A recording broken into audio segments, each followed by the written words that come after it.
চেপে দ্বিতীয় যে ভেক্টরটা আছে ওটাকে সিলেক্ট করতে হবে। সিলেক্ট করলাম, শার্প এডিটে যাবো। এরপরে শার্প এডিটে ক্লিক করবো, এখানে রাউন্ডের অপশানে চলে যাব, এখানে অ্যাঙ্গেলে 30 করব, অথবা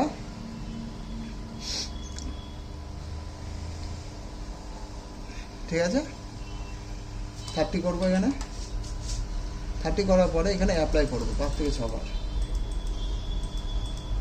তারপরে এটা এখান থেকে ক্লোজ করে দেবো। ক্লোজ করার পরে এটাকে টুই কাটারে যাবো। টুই কাটারে যে এটা 11 করবো, ঠিক আছে। অ্যাপ্লাই, পেস্ট হয়ে গেছে। তারপরে আবার এই ভিতরে যে ভেক্টরটা আছে এটাকে সিলেক্ট করব। সিলেক্ট করার পরে অফসেটে যাব। যেহেতু 25 mm নিয়েছিলাম, 25 mm হাফ করবো, যেহেতু আমি এটা হাফ বিট করব, ঠিক আছে।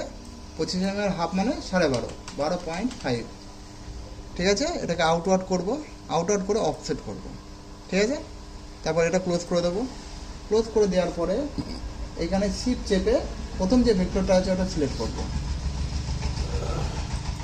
সিলেক্ট করার পরে রিলিভ টু কাটারটা ক্লিক করব। আবার ক্লিক করার পরে যখন ব্লু হয়ে যাবে, এই ডিজাইনটা, এটা কমপ্লিট ডিজাইন আছে, এটাকে আমি বাইরে বের করে নেব, ঠিক আছে। এরপরে আবার পেজের বাইরে, হলুদের পেজের বাইরে আমি বাইরে ক্লিক করব, তাহলে এটা আমার আনসিলেক্ট হয়ে যাবে।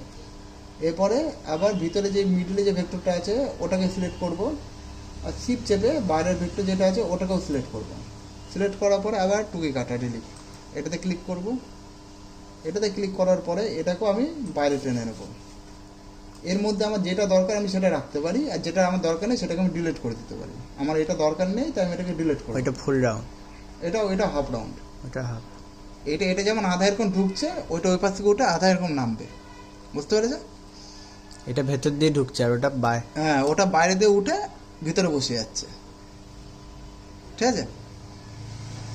এবারটা এটাকে আমি ডিলিট করে দেবো। কোনো এক সময় এইটাতে করবা, তাহলে হয়ে যাবে। এটাকে উড়িয়ে দেবা, এটাকে রাখবা, তাহলে টের পেয়ে যাবা কী হচ্ছে না হচ্ছে। এরপরে এটাকে আমি বাইরে যে ভেক্টরটা আছে এই ভেক্টরটা আমার দরকার নেই, এটাকে আমি ডিলিট করে দিলাম। এটাকে সিলেক্ট করব, সিলেক্ট করে F9, ঠিক আছে। F9 করার পরে কিবারে টি দাবাবো। টি দাবানোর পরে এখানে সব ঠিক আছে, এটাকে পেস্ট করে দেবো। পেস্ট করে দেওয়ার পরে এই ভেক্টরটা সিলেক্ট করব। যে বিটটা আমি ইউজ করব সেই বিটের ডায়ামিটারটা আমি এখানে বসাবো। যদি 4 mm বিট ইউজ করতে হবে এখানে, যেহেতু ছোট আছে ডিজাইনটা, তার জন্য 4 mm বিট ইউজ করব। ইনওয়ার্ট করব। ইনওয়ার্ট করার পরে এটাকে অফসেট দেবো, হয়ে গেল।